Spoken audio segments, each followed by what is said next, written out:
ओम शांति। सुनते हैं बाबा की आज की मीठी मीठी मधुर वाणी, मीठी मीठी बातें, मीठी मीठी शिक्षाएं। आज 21/11/2025 के बाबा के मधुर महावाक्य हैं। आज बाबा ने कहा, मीठे बच्चे, तुम अभी गॉडली सर्विस पर हो। तुम्हें सबको सुख का रास्ता बताना है, स्कॉलरशिप लेने का पुरुषार्थ करना है। प्रश्न है, तुम बच्चों की बुद्धि में जब ज्ञान की अच्छी धारणा हो जाती है तो कौन सा डर निकल जाता है? तो उत्तर है, भक्ति में जो डर रहता है कि गुरु हमें श्राप न दे देंगे, यह डर ज्ञान में आने से, ज्ञान की धारणा करने से निकल जाता है। क्योंकि ज्ञान मार्ग में श्राप कोई दे न सके, ज्ञान मार्ग में कोई श्राप नहीं दे सकता। तो रिद्धि सिद्धि सीखने वाले ऐसे तंग करने का, दुख देने का काम करते हैं। ज्ञान में तो तुम बच्चे सबको सुख पहुंचाते हो, क्योंकि ज्ञान हो जाता है हम जो देंगे वही मिलना है। तो क्यों ना सबको सुख दिया जाए, तो हमें भी सुख सदा काल के लिए मिलता रहे। ओम शांति। अब मीठे मीठे रूहानी बच्चों प्रति रूहानी बाप बैठ समझाते हैं। तुम सब बच्चे आत्मा हो, तुम सब बच्चे आत्मा हो, यह पक्का निश्चय रखना है। अब बच्चे जानते हैं हम आत्माएं परम धाम से आती हैं, यहाँ शरीर लेकर पाठ बजाने। आत्मा ही पाठ बजाती है, मनुष्य फिर समझते शरीर ही पाठ बजाता है। अब यह है बड़े से बड़ी भूल, शरीर पाठ बजाता है। अब सोचो, आत्मा यहाँ से निकल जाएगी तो शरीर चलेगा, पाठ बजाएगा? बिल्कुल नहीं। इसलिए आत्मा पाठ बजाती है। तो जिस कारण आत्मा को कोई जानता नहीं है, क्योंकि हम सब यही समझते हैं कि शरीर पाठ बजा रहा है। शरीर नहीं चल रहा, ये तो गाड़ी है, लेकिन इस गाड़ी को चलाने वाला ड्राइवर मैं आत्मा हूँ। तो बाबा ने कहा कि इस बात को भूल जाते हैं कि इस आवागमन में हम आत्माएं आती जाती हैं और इस बात को हम भूल जाते हैं। इसलिए बाप को ही आकर आत्म अभिमानी बनाना पड़ता है। यह बात भी कोई भी नहीं जानते, और बाप ही आकर समझाते हैं कि आत्मा कैसे पाठ बजाती है। मनुष्य के मैक्सिमम 84 जन्मों से लेकर मिनिमम है 1-2 जन्म। इस संसार में सबको पाठ बजाने के लिए परम धाम से आना ही पड़ता है। कोई पीछे आती है, आत्मा 1-2 जन्म अवश्य उसको लेना ही पड़ता है। तो आत्मा को पुनर्जन्म तो लेते ही रहना है।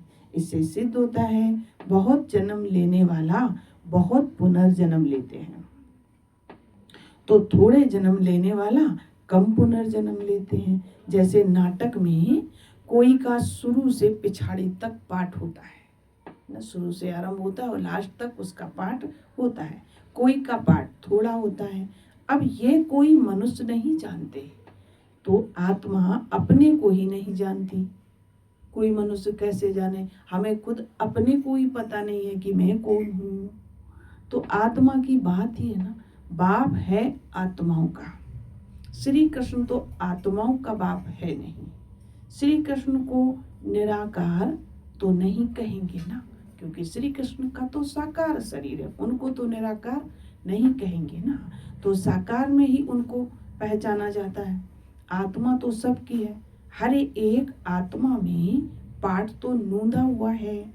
ये बातें तुम्हारे में भी नंबरवार पुरुषार्थ अनुसार जो समझा सकते हैं। अभी तुम बाबा ने कहा कि अभी तुम बच्चे जानते हो हम आत्माओं ने 84 जन्म कैसे लिए हैं। ऐसे नहीं कि आत्मा सो परमात्मा है, नहीं, आत्मा परमात्मा नहीं है। आत्मा का पिता है परमात्मा, हम उसके बच्चे हैं। बाबा ने समझाया कि हम आत्मा पहले से देवता बनते हैं, हम आत्मा पहले सो देवता बनते हैं और अभी पति तमो प्रधान है, फिर सतो प्रधान पावन बनना है। बाप आते हैं तब जब सृष्टि पुरानी हो जाती है और इस सृष्टि को नया बनाना होता है, तब बाप आते हैं। तो बाप आकर पुरानी को नया बनाते हैं, नई सृष्टि स्थापन करते हैं। नई दुनिया में तो है ही आदि सनातन देवी देवता धर्म। उन्हों के लिए कहेंगे पहले कलयुगी शूद्र धर्म वाले थे और अब प्रजापिता के मुख वंशावली बन ब्राह्मण बने हो, ब्राह्मण कुल में आते हो। तो ब्राह्मण कुल की डिनास्टी नहीं होती है, ब्राह्मण कुल की डिनास्टी नहीं होती है, ब्राह्मण कुल कोई राजाई नहीं करते हैं। इस समय भारत में न ब्राह्मण कुल राजाई करते हैं और न शूद्र कुल राजाई करते हैं, दोनों को राजाई नहीं है। इस समय राजाई तो है ही नहीं, फिर भी उनका प्रजा का राज्य तो चलता है ना। तो तुम ब्राह्मणों का कोई राज्य नहीं, तुम स्टूडेंट पढ़ते हो। बाबा कहते हैं तुम स्टूडेंट पढ़ते हो, बाप तुमको ही समझाते हैं ये 84 का चक्र कैसे फिरता है, सतयुग त्रेता द्वापर और कलयुग। तो बाबा कहते हैं फिर आता है बीच में संगम युग, और इस संगम युग का किसी को पता नहीं होता है। तो बाबा ने कहा कि इस संगम युगी जैसी महिमा और कोई युग की है नहीं, यह है पुरुषोत्तम संगम युग। सतयुग से त्रेता में आते हैं, 2 कला कम हो जाती है, तो उनकी महिमा क्या करें कि सतयुग से त्रेता में आए, 2 कला कम हो गई, 14 कला बची। और इसके बाद फिर द्वापर में आए, 8 कला कम हो गई, 8 ही कला बची। और फिर इसके बाद कलयुग में आए तो कलयुग में बिल्कुल कलाहीन हो गए।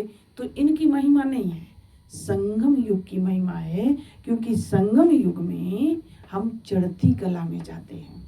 ये चढ़ती कला का समय है जहाँ शिव बाबा आकर के हमें सारे गुणों और शक्तियों की पावर देते हैं और योग के द्वारा हम 16 कला संपन्न बनते हैं, ऐसा मार्ग दिखाते हैं।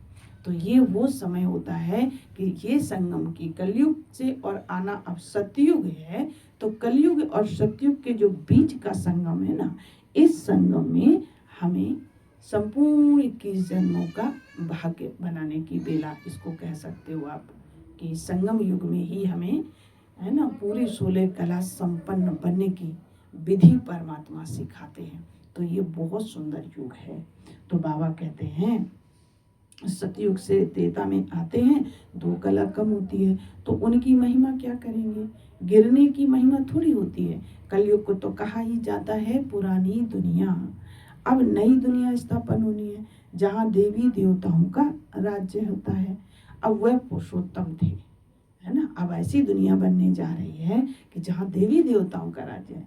तो देवी देवताओं कैसे थे, पुरुषोत्तम थे, वो भी पुरुष थे लेकिन उत्तम थे, सर्व गुणों से सजे सजाए थे। फिर कला कम हुई तो होते होते फिर शूद्र और कनिष्ठ बुद्धि बन जाते हैं, उनको पत्थर बुद्धि भी कहा जाता है। ऐसे पत्थर बुद्धि बन जाते हैं जो जिनकी पूजा करते हैं उनकी जीवन कहानी को भी जानते नहीं, है ना। शिव बाबा को मानते हैं, पूजा करते हैं, लेकिन किसी की भी, जिसने भी देवी देवताओं की पूजा करते हैं, जीवन कहानी को नहीं जानते हैं, है ना। और हर कोई एक बात बड़ी सुंदर कहता है, हमारे कुल देवता, हमारे कुल देवी। तो स्पष्ट है ना कि आप देवी देवता कुल के हैं। तो बच्चे बाप का जीवन का ना जाने तो वर्षा कैसे मिले। अभी तुम बच्चे बाप के जीवन को जानते हो, अभी तुम बच्चे बाप के जीवन को जानते हो, उनसे तुमको वर्षा मिल रहा है। तो बेहद के बाप को याद करते हो, तुम मात पिता हम बालक तेरे, कहते हो ना। तो जरूर बाप आया होगा, तभी तो सुख घनेरे दिए होंगे ना। तो इस समय बाबा क्या कर रहे हैं, सुख घनेरे दे रहे हैं। बाप कहते हैं मैं आया हूँ अथाह सुख तुम बच्चों को देता हूँ। बच्चों की बुद्धि में यह नॉलेज अच्छी रीति रहनी चाहिए, इसलिए तुम स्वदर्शन चक्रधारी बनते हो। तुमको अज्ञान का तीसरा नेत्र मिला है, तुमको अज्ञान का तीसरा नेत्र मिला है। अब तुम जानते हो हम सो देवता बनते हैं, अब शूद्र से ब्राह्मण बने। कलयुगी ब्राह्मण भी हैं तो सही ना, है बाबा कहते हैं कलयुगी ब्राह्मण भी हैं तो सही ना। तो वो ब्राह्मण लोग जानते नहीं हैं कि हमारा धर्म अथवा कुल कब स्थापन हुआ। वो ब्राह्मण लोग जानते नहीं हैं कि हमारा धर्म अथवा ये कुल कब स्थापन हुआ, क्योंकि वह तो है ही कलयुगी। तुम अभी डायरेक्ट प्रजापिता ब्रह्मा की संतान बने हो। तुम अभी डायरेक्ट प्रजापिता ब्रह्मा की संतान बने हो। तो बाबा कहते हैं और सबसे ऊंच कोटि के हो। बाप बैठ तुम्हारी पढ़ाई की सर्विस संभालने की सर्विस और श्रृंगारने की सर्विस करते हैं। तुम्हारी पढ़ाई की सर्विस, संभालने की सर्विस और तुम्हारा श्रृंगार करने की है, तुम्हें श्रृंगारने की सर्विस करते हैं। तुम भी हो ऑन गॉडली सर्विस ओनली, हम भी ऑन गॉडली सर्विस ओनली। तो गॉड फादर भी कहते हैं हम आए हैं सब बच्चों की सर्विस में, मनुष्य से देवता बनाने में, अवगुणी से सद्गुणी बनाने की सर्विस करते बाबा। तो बच्चों को सुख का रास्ता बताना है। बाप कहते हैं अब घर चलो, मनुष्य भक्ति भी करते हैं मुक्ति के लिए। जरूर तो जीवन में बंधन है ना, तभी तो मुक्ति मांगते हैं, मुक्ति मिले मोक्ष मिले, है ना। बाबा कहते हैं मोक्ष तो मिलता नहीं, पर हाँ हमारे अंदर से जो दुख दर्द अशांति जितना है गंदगी भर गई अंदर में, इस सब से सभी बुराइयों से, जो खुद की बुराइयां खुद को अच्छी नहीं लगती, तो इन सब बुराइयों से हमें मुक्ति मिल जाती है, बंधन से छूट जाते।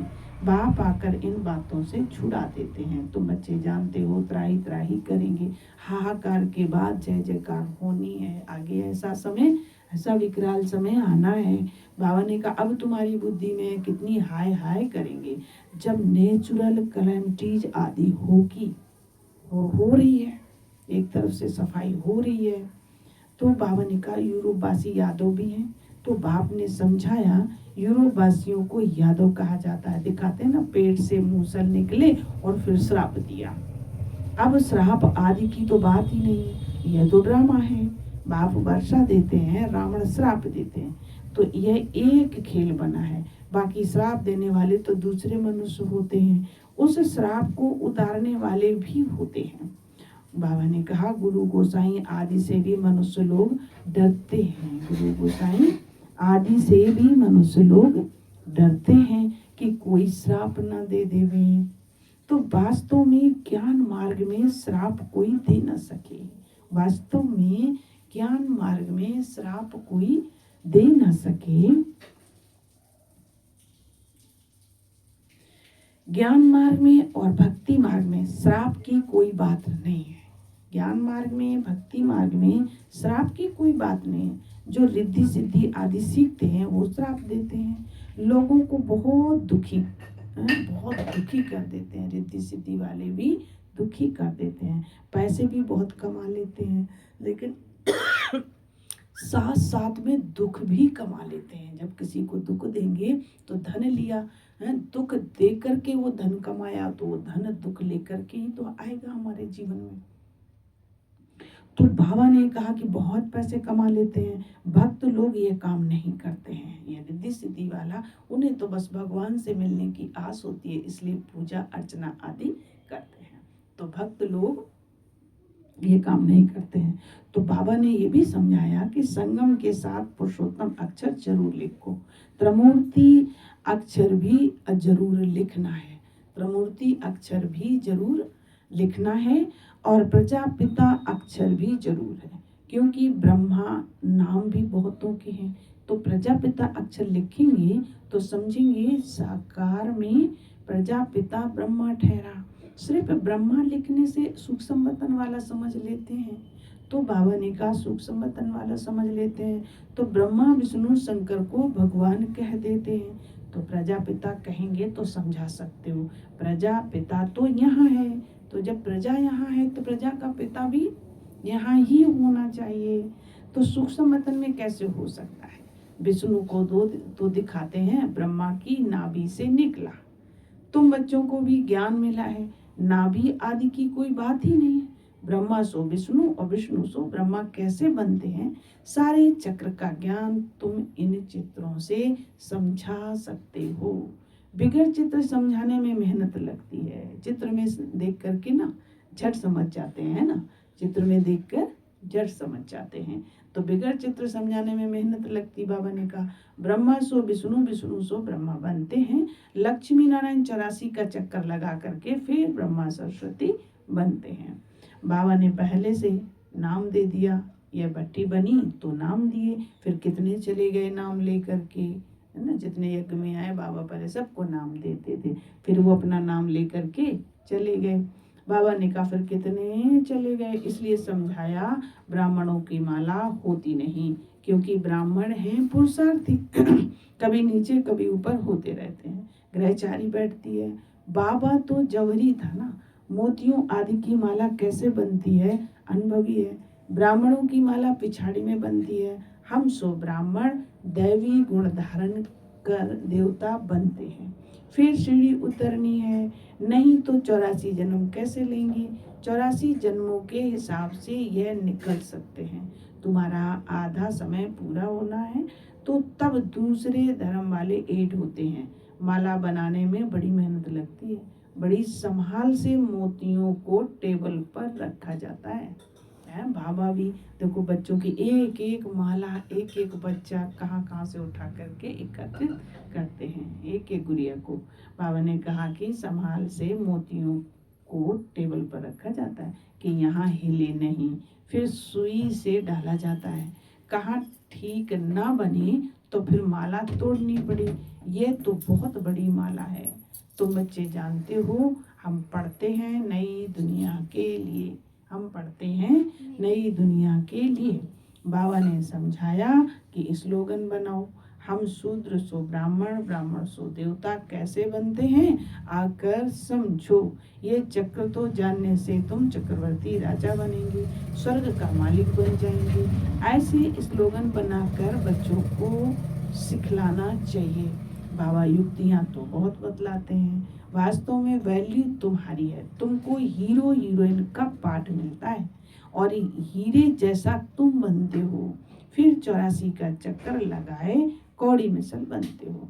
तो अब बाबा ने कहा अब जबकि हीरे जैसा तुम्हें जन्म मिलता है तो कौड़ियों पिछाड़ी क्यों पड़े हो।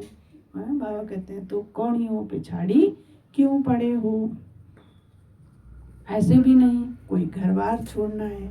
बाबा तो कहते हैं गृहस्थ व्यवहार में रहते कमल फूल समान पवित्र रहो और सृष्टि चक्र की नॉलेज को जानकर दैवी गुण भी धारण करो। सृष्टि चक्र की नॉलेज को जानकर दैवी गुण भी बाबा कहते हैं धारण करो तो तुम हीरे जैसा बन जाएंगे। बरोबर भारत 5000 वर्ष पहले हीरे जैसा था। यह तुम्हारी एम ऑब्जेक्ट है। इतनी ऊंची तुम्हारी इस पढ़ाई की एम ऑब्जेक्ट है। ये बहुत महत्व देना है इस पर। तुम बच्चों को बहुत सर्विस करनी है तो प्रदर्शनी म्यूजियम में विहंग मार्ग की सर्विस बिगर तुम प्रजा कैसे बनाएंगे। भल इस ज्ञान को सुनते भी हैं परंतु ऊंच पद कोई बिरले पाते हैं। उनके लिए कहा जाता है कोटों में कोई स्कॉलरशिप भी कोई लेते हैं ना, तो 40-50 बच्चे स्कूल में होते हैं और उनसे कोई एक स्कॉलरशिप लेता है, कोई थोड़ा प्लस में आ जाता है तो उनको भी देते हैं। ये भी ऐसे है प्लस में बहुत आ जाते हैं। 8 दाने हैं सो भी नंबरवार, 8 दाने सो भी नंबरवार उसमें भी है। वह पहले राजगद्दी पर बैठेंगे और फिर कला कम होती जाएगी। लक्ष्मी नारायण का चित्र है नंबर 1 और उनकी भी डिनास्टी चलती है परंतु चित्र लक्ष्मी नारायण का ही दिया हुआ है। यहाँ तुम जानते हो चित्र तो बदलते जाते हैं। चित्र देने से क्या फायदा, नाम रूप देश काल सब बदल जाता है ना। चित्र लेने से क्या फायदा, सब बदल जाना है। जो भी हमारा चित्र है ये सब क्या होता है, बदल जाता है। तो मीठे मीठे रूहानी बच्चों को रूहानी बाप बैठ समझाते हैं। कल पहले भी बाबा ने समझाया था, ऐसे नहीं श्री कृष्ण ने गोप गोपियों को सुनाया श्री कृष्ण के गोप गोपियां होते नहीं, ना उनको ज्ञान सिखाया जाता। वह तो है सतयुग का प्रिंस, वह तो है सतयुग का भवानी का प्रिंस है। वो तो वहां कैसे राजयोग सिखाएंगे, वह पतित को पावन बनाएंगे। अब तुम अपने बाप को याद करो। बाप फिर टीचर भी है, टीचर को स्टूडेंट कभी भूल ना सके। बाप को बच्चे क्या भूल सकते हैं क्या? गुरु को भी ना भूल सके। बाप तो जन्म से ही होता है। टीचर 5 वर्ष बाद मिलता है पढ़ाने के लिए, है ना। जब बड़े हो जाते हैं तब टीचर 5 वर्ष के बाद मिलता है पढ़ाने के लिए। फिर गुरु वानप्रस्थ में मिलता है। जन्म से ही गुरु करने का कोई फायदा नहीं। गुरु की गोद लेकर भी दूसरे जन्म मर जाते हैं तो क्या फायदा हुआ। तो फिर गुरु क्या करते हैं, गाते भी हैं सतगुरु बिगर गति नहीं। सतगुरु को छोड़ वह फिर गुरु कह देते हैं। गुरु तो ढेर हैं। बाबा कहते हैं तुम बच्चे कोई देहधारी गुरु आदि की दरकार नहीं है। बच्चे तुम्हें कोई देहधारी गुरु आदि की दरकार नहीं। बाबा कहते हैं तुम्हें किसी भी कुछ मांगना नहीं है, तुम्हें किसी से भी कुछ मांगना भी नहीं है। मांगने से तो मरना भला, मारने से तो मांगने से तो मरना भला। सबको चिंता रहती है हम कैसे अपने पैसे ट्रांसफर करें दूसरे जन्म के लिए। वह है ईश्वर अर्थ दान पुण्य करते हैं तो उनका रिटर्न इस ही पुरानी सृष्टि में अल्पकाल के लिए मिल जाता है। वो भी अल्पकाल के लिए मिला। यहाँ तुम्हारा ट्रांसफर होता है नई दुनिया में 21 जन्मों के लिए है। तो बाबा ने कहा यहाँ तो तुम्हारा 21 जन्मों के लिए ट्रांसफर होता है। सो तो जब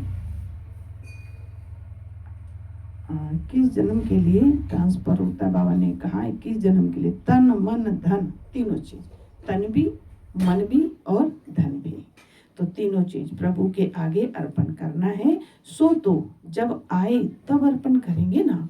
तो प्रभु को कोई जानता ही नहीं तो गुरु को पकड़ लेते हैं। फिर जब प्रभु को नहीं जानते तो गुरु को पकड़ लेते हैं। धन आज ही गुरु के आगे अर्पण कर देते हैं। वापस नहीं होता तो फिर वारिस नहीं होता तो जब गुरु को देते हैं तो आजकल कायदे अनुसार ईश्वर अर्थ भी देते नहीं है। भाव समझाते हैं मैं गरीब नवाज हूँ इसलिए मैं आता ही भारत में हूँ, तुमको आकर विश्व का मालिक बनाता हूँ। डायरेक्ट और इनडायरेक्ट में कितना फर्क होता है वह जानते भी नहीं, सिर्फ कह देते हैं हम ईश्वर अर्पण करते हैं। तेरा तुझको अर्पण करते हैं। और अर्पण कैसे करना है, विधि क्या है, तो बाबा कहते हैं कि वो तो जानते भी नहीं हैं। सबे समझी। तुम बच्चों को अब समझ मिलती है तो तुम बेसमझ से समझदार बने हो। बुद्धि में ज्ञान है। बाप तो कमाल करते हैं, जरूर बेहद के बाप से बेहद का वर्षा ही मिलना है और मिलना चाहिए।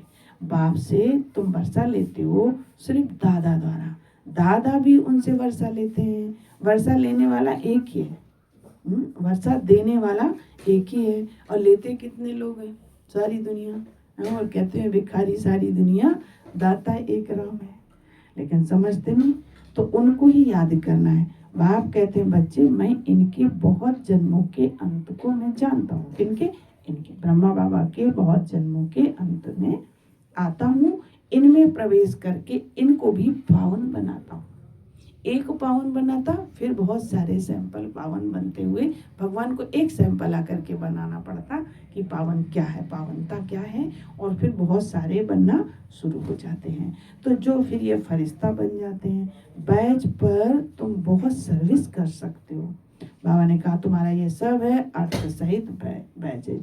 ये तो ये दान देने वाला चित्र है, इनकी वैल्यू का किसको भी पता नहीं। और बाबा को हमेशा बड़ी चीज पसंद आती है, तो जो कोई भी दूर से पढ़ सके ऐसी चीज बाबा को पसंद आती है। अच्छा मीठे मीठे सिकिलदे बच्चों प्रति माता पिता बाप दादा का याद प्यार और गुड मॉर्निंग।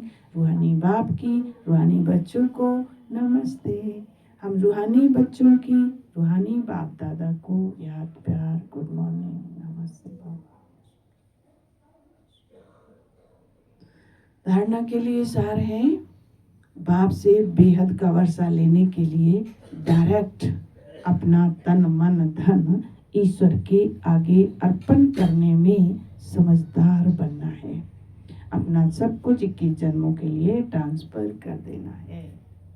जैसे बाप पढ़ाने की, संभालने की और श्रृंगारने की सर्विस करते हैं, पढ़ाने की, संभालने की, श्रृंगारने की सर्विस करते हैं, ऐसे बाप समान सर्विस करनी है। जीवन बंध से निकाल सबको जीवन मुक्ति में ले जाना है। सबको जीवन मुक्ति का मार्ग दिखाना है, क्योंकि आज के समय में सभी जीवन बंध में जी रहे हैं। जीवन एक बंधन बना हुआ है। क्या बताएं ये जिम्मेवारी, क्या बताएं ये जिम्मेवारी। अपना जीना तो जैसे कि सब भूल ही गए हैं कि मैं भी इस दुनिया में जीने के लिए आया हूँ, वो तो भूल ही गए। बस जिम्मेवारियाँ रखते रखते इतनी चिंता फिक्रातों की गठरी सर पर रख ली। तो आओ उसे अब हम सब गठरी को उठाएं। वरदान है ज्ञान कलश धारण कर प्यासों की प्यास बुझाने वाले अमृत कलशधारी भव। अमृत किसके कहते? ज्ञान। तो अभी मेजॉरिटी आत्माएं प्रकृति के अल्पकाल के साधनों से आत्मिक शांति प्राप्त करने के लिए बने हुए हैं। आत्मिक शांति अल्पकाल की चीजों में ढूंढते हैं। तो बाबा कहते हैं अल्पज्ञ स्थानों से परमात्मा मिलन मनाने के ठेकेदारों से थक गए हैं। कहते हैं सब ऐसे ही, कहीं कुछ मिलता नहीं है, लेकिन मिलता है ना। तो थक गए हैं ना, निराश हो गए हैं, समझते हैं सत्य कुछ और है, प्राप्ति के प्यासे हैं। ऐसी प्यासी आत्माओं को आत्मिक परिचय, परमात्मा परिचय की यथार्थ बूंद भी तृप्त आत्मा बना देगी। इसलिए ज्ञान कलश धारण कर प्यासों की प्यास बुझाओ। अमृत कलश सदा साथ रहे। अमर बनो और अमर औरों को भी, बाबा कहते हैं, बनो और बनाओ भी। तो जैसे हम होंगे वैसे बना देंगे। स्लोगन है एडजस्ट होने की कला को लक्ष्य बना लो। कोई कैसी भी आत्मा है उसे किनारा नहीं करो, साथ में लेकर चलो, एडजस्ट करो। बाबा ने कहा तो सहज संपूर्ण बन जाएंगे, फिर कोई मुश्किल नहीं लगेगा। अव्यक्ति सारे हैं आज के बाबा के अशरीरी व विदेही स्थिति का अभ्यास बढ़ाओ। बाबा ने कहा अशरीरी बनने के लिए समेटने की शक्ति बहुत आवश्यक है। समेटने की शक्ति बहुत आवश्यक है। अपने देह अभिमान के संकल्प को और देह के दुनिया की परिस्थितियों को संकल्प को समेटना, घर जाने के संकल्प के सिवाय अन्य किसी संकल्प का विस्तार न हो। बस यही संकल्प हो कि अब घर गया कि गया। यही सच्चाई। इस दुनिया में कितने दिन हो गए हमें आए हुए, कितने दिन और रहना है, बस थोड़े दिन घर जाना है। तो अपने घर की पहचान तो हो जानी चाहिए ना। जब अपने घर जाना है तो अपने घर की पहचान तो मिल जाए। अनुभव करो ये कि मैं आत्मा इस इस आकाश तत्व से भी पार उड़ती हुई जा रही हूँ। मैं आत्मा इस आकाश तत्व से भी पार उड़ती हुई जा रही हूँ। इसके लिए अब से अकाल तख्त होने का, इसके लिए अब से अकाल तख्त नसीन होने का अभ्यास बढ़ाओ। बाबा ने कहा ये अभ्यास बढ़ाओ। मैं आत्मा अकाल तख्त नसीन हूँ, है ना। अच्छा, ओम शांति। तो ये थे बाबा की आज की मीठी मीठी मधुर मधुर समझानी। बाबा ने कहा मीठे बच्चे तुम अभी गॉडली सर्विस पर हो, तुम्हें सबको सुख का रास्ता बताना है, स्कॉलरशिप लेने का भी पुरुषार्थ करना है। ओम शांति, ओम शांति।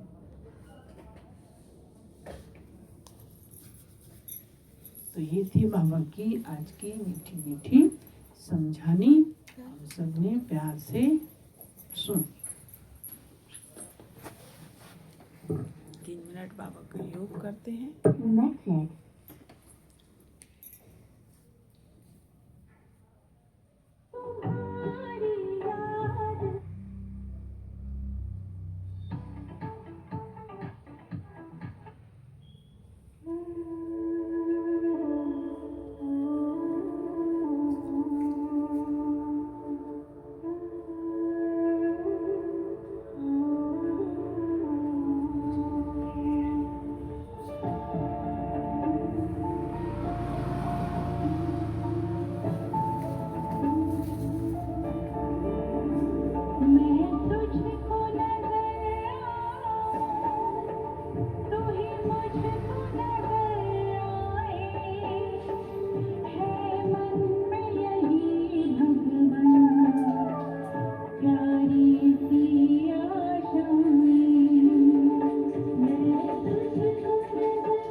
वाले स्टूल वाले पटले वाले